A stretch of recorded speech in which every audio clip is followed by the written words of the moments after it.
अस्सलाम वालेकुम students, welcome back to smart Taleem. कैसे हैं आप सब? उम्मीद करती हूँ सब खैरियत से होंगे और ईमान और सेहत की बेहतरीन हालतों में होंगे।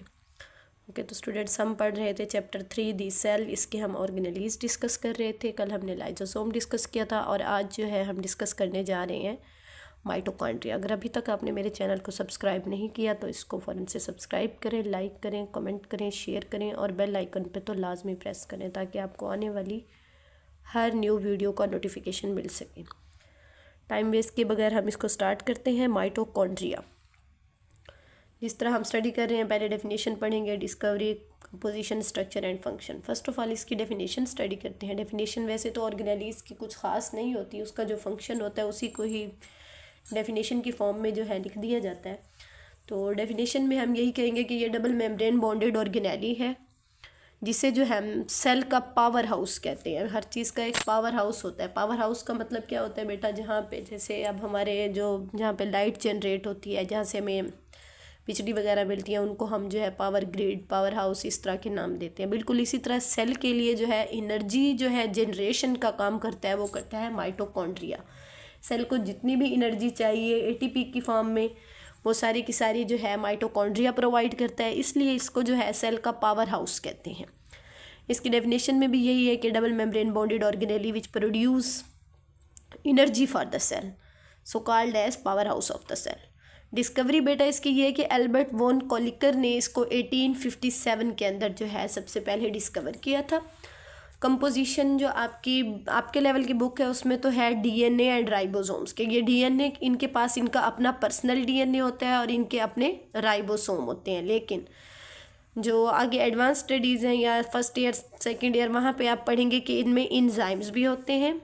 इसके अलावा इनऑर्गेनिक प्लस ऑर्गेनिक कंपाउंड्स और साल्ट्स वो भी इसके अंदर मौजूद होते हैं, क्योंकि ये एनर्जी खुद जनरेट करते हैं। तो इसलिए इनके अंदर इंजाइम्स, डीएनए, राइबोसोम्स, ये सारी चीज़ें इनकी अपनी होती हैं। जो इनके राइबोसोम होते हैं वो वैसे तो ये यूकैरियोटिक सेल के अंदर मौजूद हैं माइटोकॉन्ड्रिया, लेकिन इनके राइबोसोम ज़्यादातर प्रोकैरियोटिक सेल से मिलते हैं। ये आपकी बुक की स्टेटमेंट है। इसको आप जो है as a MCQs point of view से याद रखेंगे कि कौन सा ऐसा यूकैरियोटिक ऑर्गेनेली है जिसके जो राइबोसोम है वो मिलते जुलते हैं प्रोकैरियोट्स से, तो वो है माइटोकॉन्ड्रिया।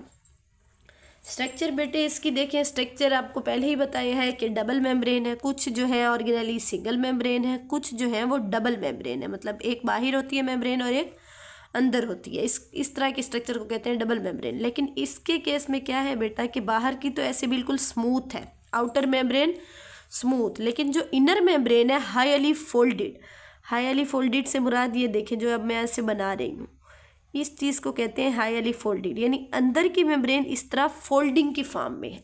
साथ आपको ये फिगर शो हो रही है, इस फिगर में आप देखेंगे तो जो इनर मेम्ब्रेन है वो हाईली फोल्डेड फॉर्म में है। फोल्डेड, ये जो ईच फोल्ड है, each fold is known as cristae. Cristae या फिर जो सिंगुलर होता है उसको कहेंगे क्रिस्टा, यानी किसी एक को क्रिस्टा कहेंगे और सारी जो है इनको क्रिस्टाई कहेंगे।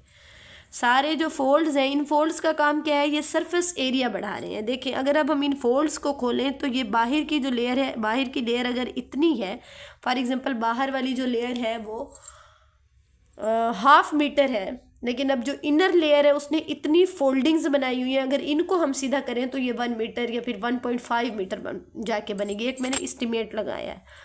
तो फोल्डिंग्स जो है क्या करती हैं? सरफेस एरिया बढ़ाती हैं ताकि इनर साइड पे जो रिएक्शंस हों या जो एनर्जी एटीपी प्रोडक्शन हो, तो उसके लिए जो है ये क्या करती हैं बेटा? सरफेस एरिया बढ़ाती हैं। समझ आ गई आपको कि फोल्ड्स जो है उनको हम क्रिस्टाई कहते हैं, इनर पे फोल्ड्स हैं। अच्छा, इंक्रीज द, यहाँ पे लिखा भी हुआ है increase surface area for respiration. जो रेस्पायरेशन करते हैं माइटोकॉन्ड्रिया के अंदर, जो रेस्पायरेशन होती है उसके लिए जो सरफेस एरिया बढ़ाते हैं वो कौन बढ़ाते हैं? ये जो इनर जो मेम्ब्रेन है इसकी फोल्डिंग्स जो है, मैंने आपको यहाँ पे दोबारा फोल्डिंग्स बना के दिखाई हुई है। मैट्रिक्स, ये सारी अभी हम स्ट्रक्चर पढ़ रहे हैं। मैट्रिक्स का मतलब है inner fluid like material which contain DNA and ribosome is called matrix. जैसे बेटा सेल है, और सेल के अंदर उसके ऑर्गेनेली हैं, और उसके बाद उसमें जो लिक्विड लाइक मटेरियल है उसको हम सेल का प्रोटोप्लाज्म या साइटोप्लाज्म कहते हैं। बिल्कुल इसी तरह जो माइटोकॉन्ड्रिया के अंदर उसका मटेरियल होता है जो कि बिल्कुल जेल लाइक या जेली लाइक होता है, यानी वाटर मटेरियल जो कंटेन करता है माइटोकॉन्ड्रिया, उसको हम कहते हैं उसका मैट्रिक्स। उसके अंदर डीएनए भी है, राइबोसोम्स भी है, प्रोटीन्स भी हैं, ऑर्गेनिक इनऑर्गेनिक साल्ट्स भी हैं। के साथ आपको एक डिटेल फिगर शो हो रही है जिसके अंदर इसकी आउटर मेम्ब्रेन है, इसके इनर मेम्ब्रेन है, इनर मेम्ब्रेन की फोल्डिंग्स हैं, उसके बाद इसके अंदर जो आपको नॉब लाइक कुछ स्ट्रक्चर्स नज़र आ रही हैं इसकी इनर मेम्ब्रेन के अंदर की तरफ। उसके बाद यहाँ आपको मैट्रिक्स शो हो रहा है। ईच एंड एवरीथिंग जो है इस फिगर के अंदर आपको शो हो रही है, आप इसको देखें। लास्ट बट नॉट लीस्ट, इसका जो लास्ट है हमने जो हेडिंग्स बनाई हुई हैं उसके मुताबिक फंक्शन हमने देखें। इसका सबसे पहले इसका फंक्शन ही था जो डेफिनेशन में हमने डिस्कस किया कि जो माइटोकॉन्ड्रिया है वो है power house of the cell, मतलब सेल के लिए सारी जो एनर्जी जनरेशन का काम कर रहा है वो माइटोकॉन्ड्रिया कर रहा है। मैंने पहले लिखा भी है energy production. Primary function of the mitochondria is to produce energy. Energy कैसे प्रोड्यूस करता है बेटा? एरोबिक रेस्पायरेशन ऐसी होती है जिसके अंदर जो है ऑक्सीजन जो है यूज्ड होती है, और इसमें क्या होता है फूड ब्रेक होती है। फूड कौन सी? जो हम फूड इनटेक करते हैं, लाइक आपने रोटी खाई है तो उसके अंदर कार्बोहाइड्रेट होगा, ग्लूकोज होगा, तो ग्लूकोज की ब्रेक डाउन हो रही है। बुक के अंदर आपकी स्टेटमेंट ये है कि ब्रेक द फूड, मतलब ग्लूकोज को ब्रेक करते हैं और एनर्जी जो है रिलीज करते हैं इन फॉर्म ऑफ एटीपी की फॉर्म में जो है एनर्जी रिलीज करते हैं। एरोबिक रेस्पायरेशन होती है, उसमें एनर्जी रिलीज होती है, और यही एनर्जी क्या होती है सेल के सारे जो बाकी काम हैं उसको करने के लिए, हर चीज़ को काम करने के लिए एनर्जी चाहिए होती है। अगर आप लोग भी काम करते हैं, पढ़ते हैं, भागते हैं, दौड़ते हैं, चलते हैं, फिरते हैं, उसके लिए आपको भी तो एनर्जी चाहिए होती है। तो सेल के अंदर भी बिल्कुल इसी तरह जो काम हो रहे होते हैं उनको सेल को उनके लिए एनर्जी चाहिए होती है, और वो एनर्जी जनरेट करता है माइटोकॉन्ड्रिया, जिसकी वजह से माइटोकॉन्ड्रिया को power house of the cell कहते हैं। आपको ये एनर्जी जनरेशन का पता चल गया। ये कुछ एक्स्ट्रा फंक्शन है जो आपकी बुक से हट के हैं, बट ये लाजमी है। Regulate the cell metabolism, cell के अंदर जितने भी मेटाबॉलिज्म हो रहे होते हैं, मेटाबॉलिज्म आपको पता है रिएक्शंस को कहते हैं। रिएक्शंस के होने को जिसमें एनाबॉलिज्म है और कैटाबॉलिज्म। एनाबॉलिज्म वो होता है कि जिसके अंदर दो छोटे मॉलिक्यूल मिल के बड़ा बना देते हैं। कैटा वो होता है जिसमें एक बड़ा मॉलिक्यूल मिल के क्या करता है, वो टूट के छोटे मॉलिक्यूल में चेंज हो जाता है, और इन दोनों को मजबूती तौर पर मेटाबॉलिज्म कहते हैं।